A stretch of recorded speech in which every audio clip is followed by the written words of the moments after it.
So you started the group? Yes, well, yeah, yes. Can you tell us a bit why? What was it? Well, it started back in 2010. My sister had just finished doing a degree in art at Wolverhampton University. They called it Polytechnic then, University. And she'd tried to get a job in schools doing art with children, but she was told she was too old to be doing that. So it occurred to us that there might be people doing what my sister was doing. It was reading at home and different things at home on her own. So she came back into education. She was a mature student. Oh yes, she was in her 70s when she finally got a degree. Okay. Yes. That's an interesting story in its own right. But yeah, well, she went all the way through from. I think she started with an ONC. Oh no, she started with an A level in art at Stafford College, then did HNC, HND. So she did this all when she was older? Oh yes, after she'd finished work, yeah. So, what age did she start this journey? Oh, I suppose she must have been about 63, 64. And what? Okay, I can understand, when you get to a certain age, you want to start being creative. Yeah. But what made her actually pursue the formal qualifications? She just wanted somebody to teach her what to do, so she went to the college, and then they encouraged her to do the next course and the next course and the next. So she just kept following it through, and it was her example, if you like, once she'd finished and got all these qualifications. Yeah.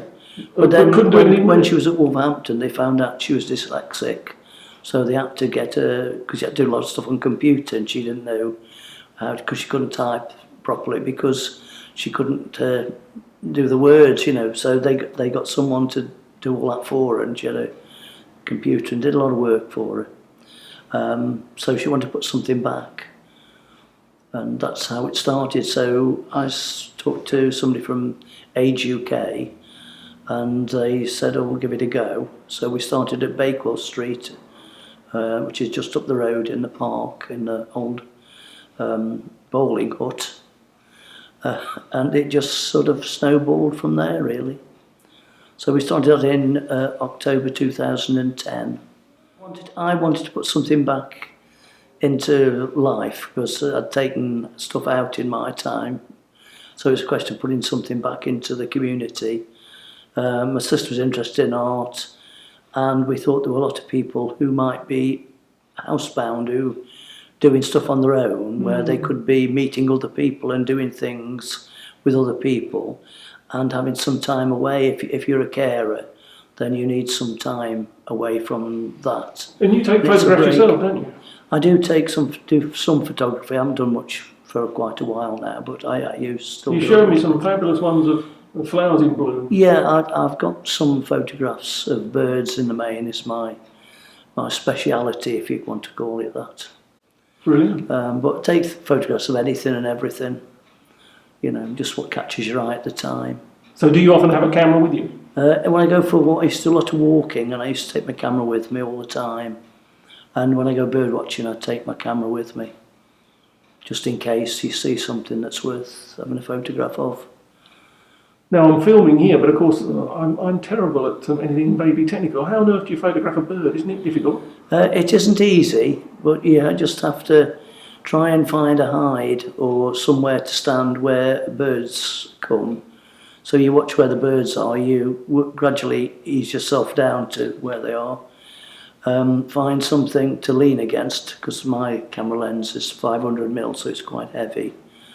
And then you just... You're making me feel inadequate now. Well, you just wait and see what happens. Quite often, nothing happens. I mean, I've spent 10 years trying to take a photograph of a kingfisher on the River Trent at the back of my house. I still haven't got a good photograph of the kingfisher. I've spent I've been hours and hours waiting for one to turn up. If I go and don't take my camera, I always see one, and quite often they come quite close. And you think, I'll bring my camera. Nothing happens. I'm fated never to get a decent photograph. Every rim of every cup I've ever drunk from, the last drops, the eyelids crease, each line a locked-in memory, screwed up to see me as I was, The bony fingers with skin stretched like tissue paper. There's little left to see, so thin. The age, the passing, the long fingernails, traces of a pain long gone. Ready to claw back the years and hold me close, so tight once more. The eyes that look so closely into mine that I see in them my every being, saying all and knowing everything. I want to take that look and keep it in every rim of every cup, so that I may drink of your face, your eyes, your smile. If I could sit and watch you grow, and stand to see the blossoms fall, if I could sit and see the autumn rain turn your leaves to pale gold, and stand to watch them fall beneath, if I could sit and hold time in the palm of my hand, and stand to see the years roll back, if I could sit and bring you back to life, and stand to hold you near again, if I could sit and see you all about, and stand to watch you frame the day, if I could sit, it would be all to me, and stand to take my place below. Why paint scenes of fishing and fly fishing? What's the... Because that was the places where I used to go to visit. You used to go? I used to go all many places when I went fishing. I used to take a photograph of all the places I used to go. And sometimes, out of about 50 photographs, you perhaps get one or two out of the 50 that'd be worth painting. And how did you decide what made them worth painting? The balance. You got to balance out. Right. You got to be interesting. Interesting in what way though? Colour or tone or? You got to have a variation of things to paint. When you put a painting on a wall, people want to be interested in it. Where's this and what is it? That's why I do it. And you told me something very interesting. Well, you brought in today these beautiful handmade flies that you use when you're actually fishing. Can you tell us a bit about those? We're making those since I was 16. I've got the feathers, what, about over 50 years. In some cases, I'll give 50 years worth of flies that you've made? Yeah. So that you don't lose them when you're fishing? I know nothing about fishing, so... The fly would change though. You get the fly back? But basically, they haven't changed much for hundreds of years. Still got a hook with feathers on. And when you look at them in the boxes, I mean, I got very excited, didn't I, about the colours and the shapes as they were laid out in those boxes. Do you feel that when you look at them, that they're beautiful colours and they're interesting to look at? Or are they just things for fishing? You can get any colour what's going today. So some of the feathers are very expensive to buy now. They are? I wouldn't like to think I was going to buy what I've got in my box and today's money. It cost a fortune. So there's quite an investment in those little trays that you brought in. You've got to have the right hook. You've got to have a lightweight hook for floating on top. A heavyweight hook for getting down. Stokey. I was a Blitz baby, born in 1941 in London. Thankfully, my parents and I were safe during the bombing, but I was only 3 years old when we came to Stoke-on-Trent. But if I do remember while I was in London, I came downstairs one morning, looked at the ceiling, and a great big circle of plaster had fallen down and the slats of wood could be seen underneath. And my mum always said she couldn't believe I remembered that because there'd been a bomb drop nearby. But I came to live in a large terrace type with my husband John when we came to Stoke. We have a son and daughter who are both in the 50s. Our son lives quite close, but our daughter lives in the Isle of Man, my second home. They were both born at home. In those days, not many people had babies in hospital. Over the years, I've seen many changes in Stoke, but I've always felt safe and at home here. I don't go far along the road without meeting people I've got to know over the years. Hiya, Duck, Stokey greeting. My neighbours are friendly and helpful, but don't intrude. I have a local accent that has developed over more than 70 years, and I eat oatcakes occasionally, so class myself as a Stokey. Tell us a bit about the art and social club. Well, many years ago there was a leaflet pushed through the door. Andy delivered them, and it was only at Bakewell Street then, which I don't know if you know anywhere around here. No, it's only up there, and it was a pavilion and it used to be an old bowling green, and it was a leaflet that we were having a meeting there, and a lot of us turned up. There were 16 turned up. We didn't know what to expect, and while we were there, Andy said, I'm trying to get an idea of what people want to do. Do you want to do beadwork? Do you want to do painting? Do you want to do card making? And it just went on. And we met at Bakewell Street for many a while. And we got really close as a group. We've had Christmas parties up there. We've gone out for meals for Christmas. And then when this church was finally finished, lovely job they'd done, we moved here, and we weren't sure at first, but it's absolutely perfect. And I just love socialising. Some days we'll do nothing. We won't paint. We'll just drink coffee and more coffee and pass the biscuits, you know, as you do. And it's such a lovely group. Isn't it? My 4 times great-grandfather, Daniel Lucas, was born in 1787, and this is some of his work. He began work at Davenport's in Burslem, then he moved to the Derby factory around 1820, where he painted landscapes on blue porcelain, and that's what these are. When the Derby factory closed in 1848, he moved to Birmingham and worked on japanned ware.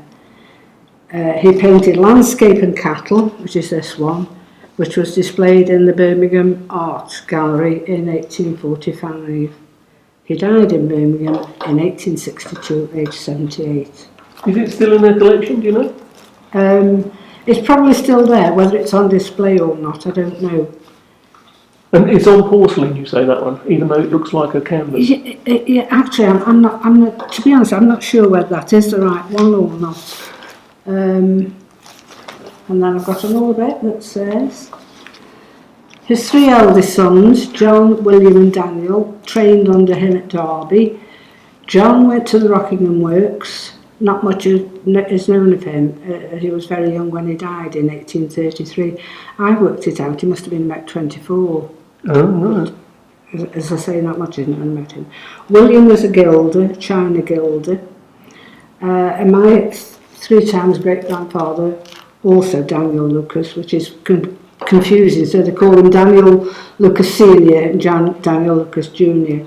He moved to Coalport, Shropshire, and to become a landscape painter on porcelain there. He was the highest painter there while he was there, because somebody's found the workbooks with his salary in. But he returned to Stoke-on-Trent to do freelance work at Copeland's. He later had his own business in Sutherland Terrace, Longton, and one of his landscapes on a dish was displayed in the Potteries Museum as recently as 2008. When they had a refurb, they took everything out, and then I don't know whether it's there or not. And my 2nd times great-grandfather, Francis Morris Lucas, was also a pottery artist locally.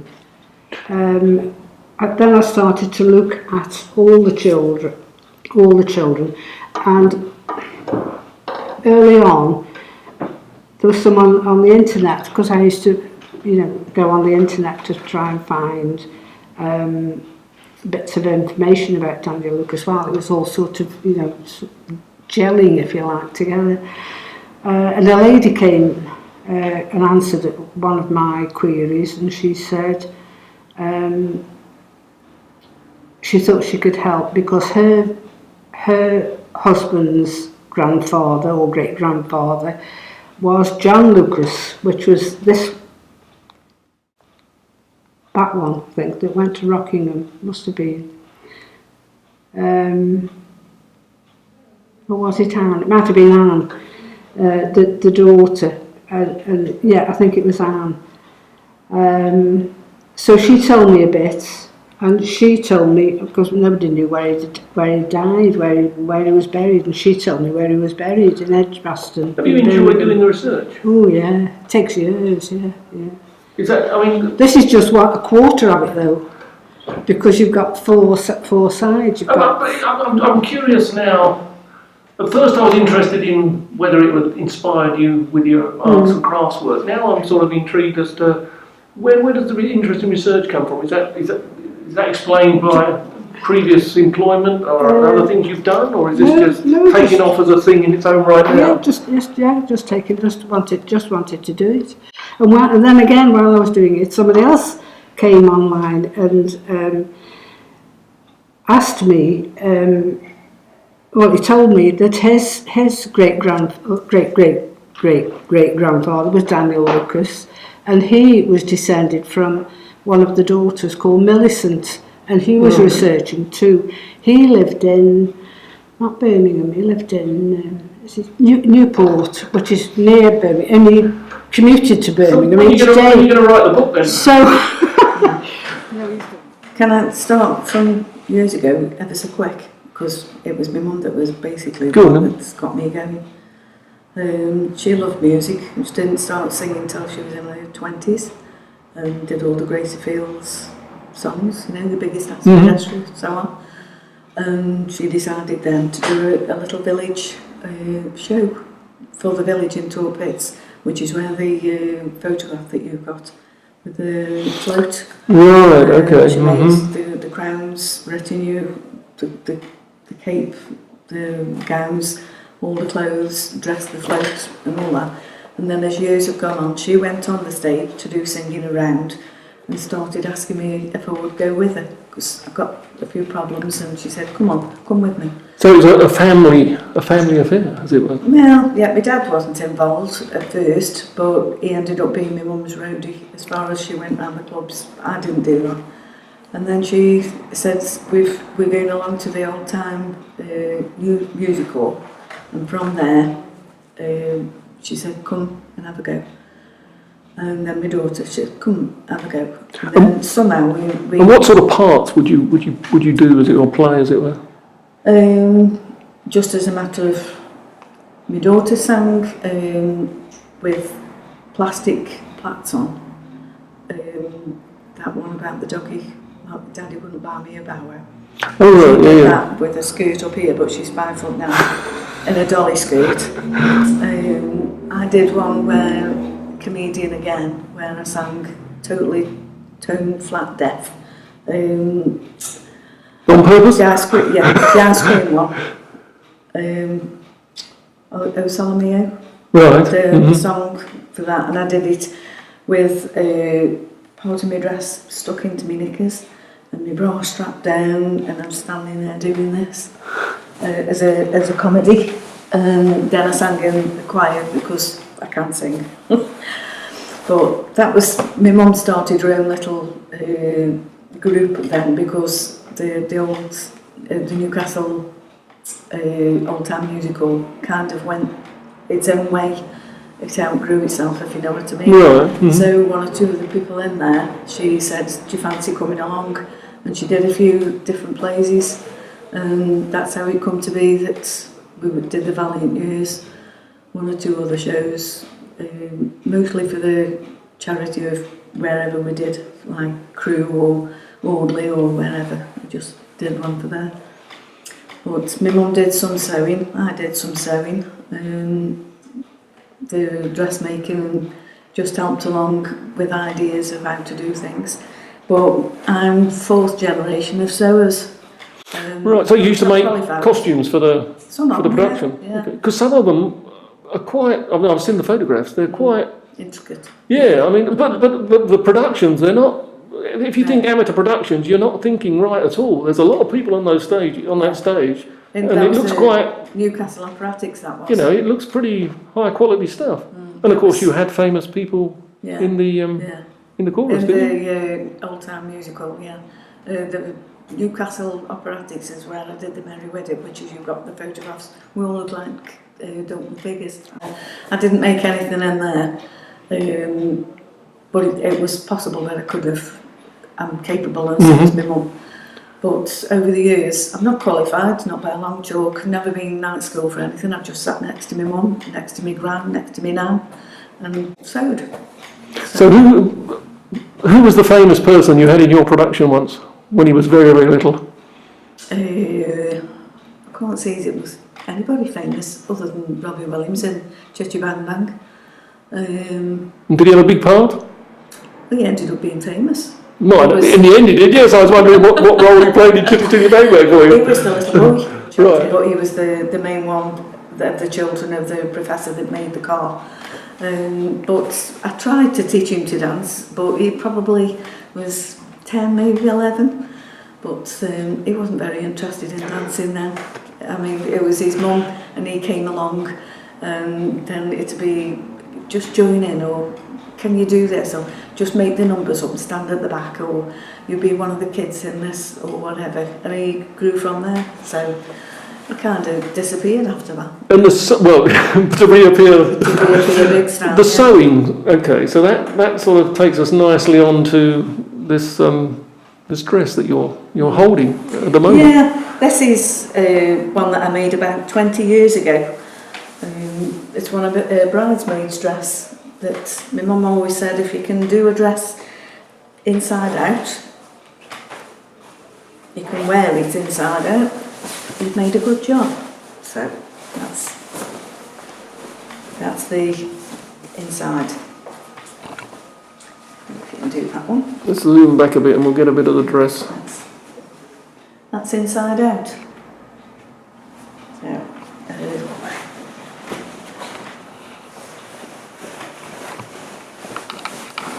that's one of 3 bridesmaids' dresses that was for my daughter who was married 20 years ago. And she gave you a sort of complicated task for the main dress, didn't she?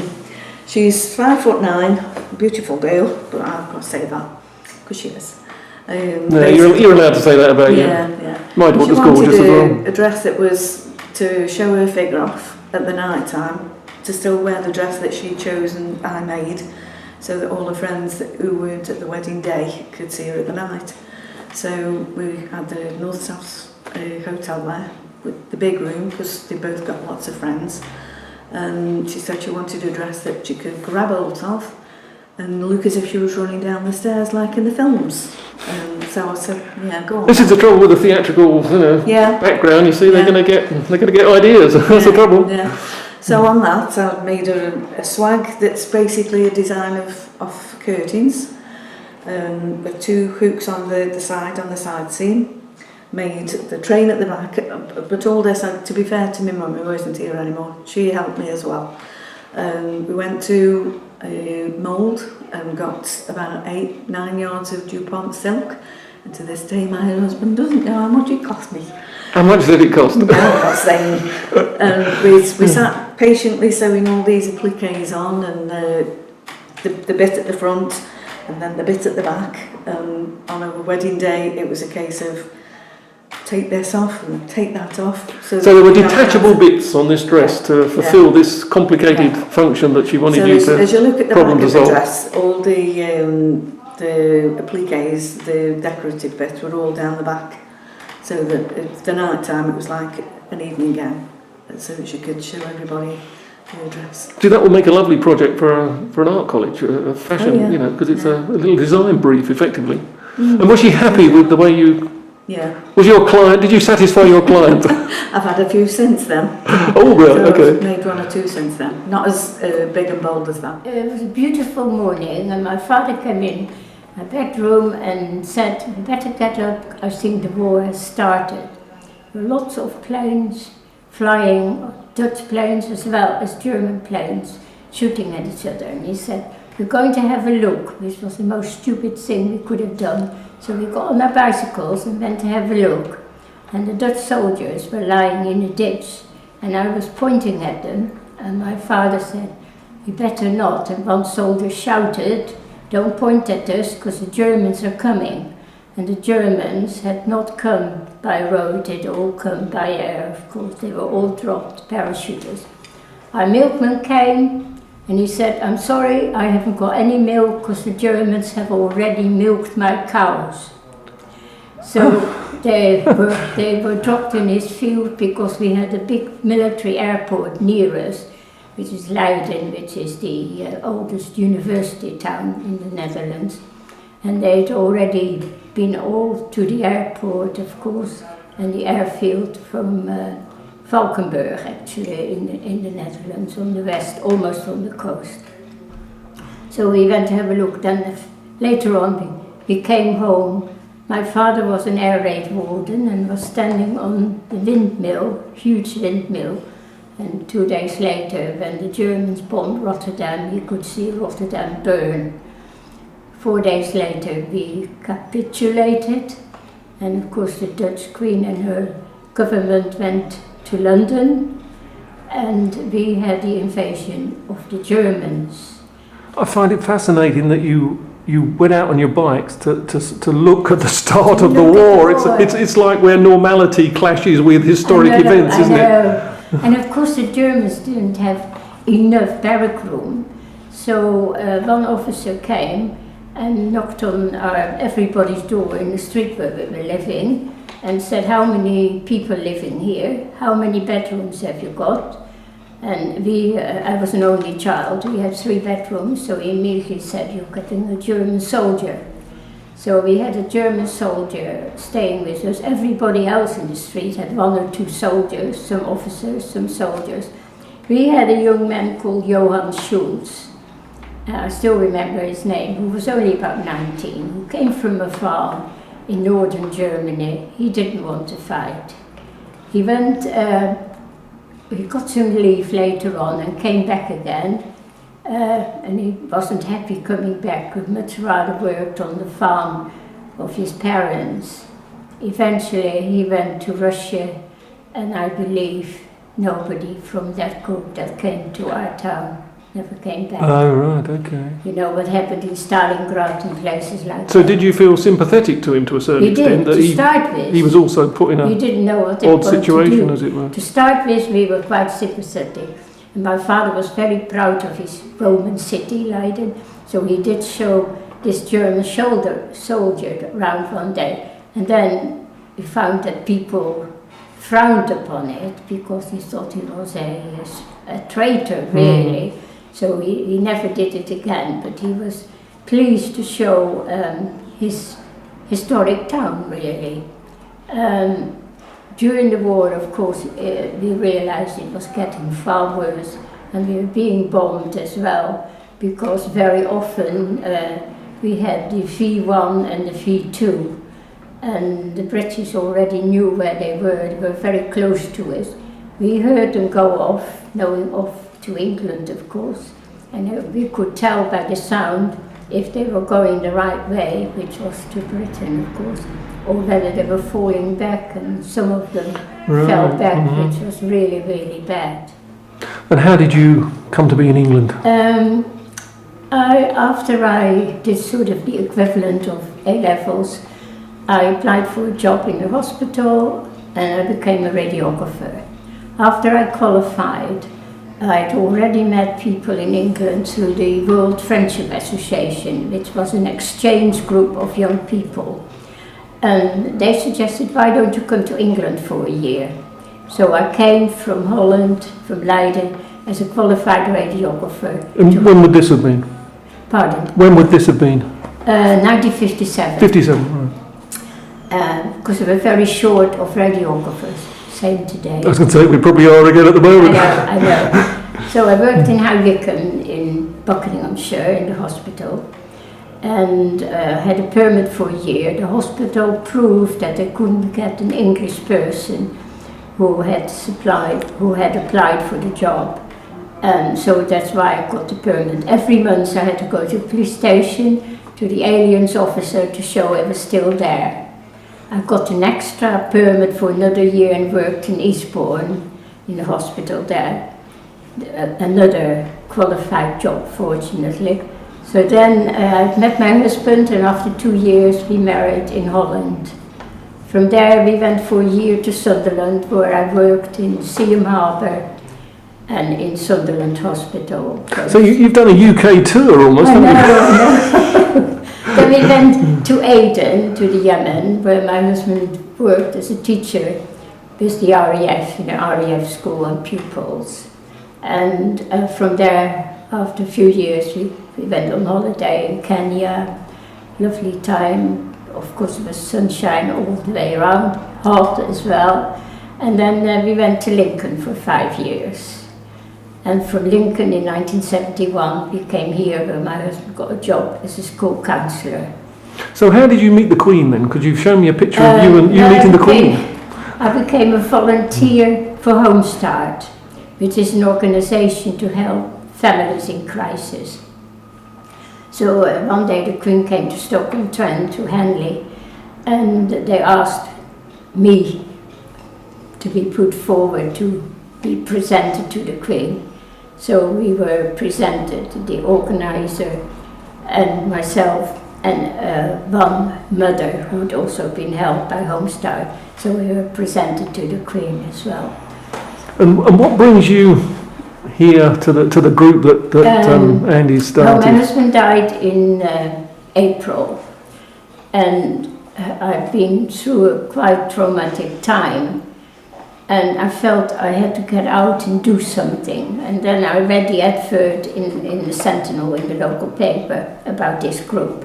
So I came here. And what made you choose a group that was focused around art and crafts?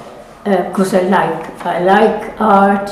My children, I have a son who is a design and technology teacher. I've got an art teacher. And I've got one daughter who is a nurse. They've all done something different. I've got another daughter who is a language teacher. So I've always been interested in art. Last week went to Maurits' house in The Hague as well to have a look at paintings there. There's Johannes Vermeer, the girl with the earring, the one famous one, for instance. And I've always been interested in art, of course in theatre as well. My husband has, so he was a history teacher, so we've all both been very similar in our interests, and our children as well.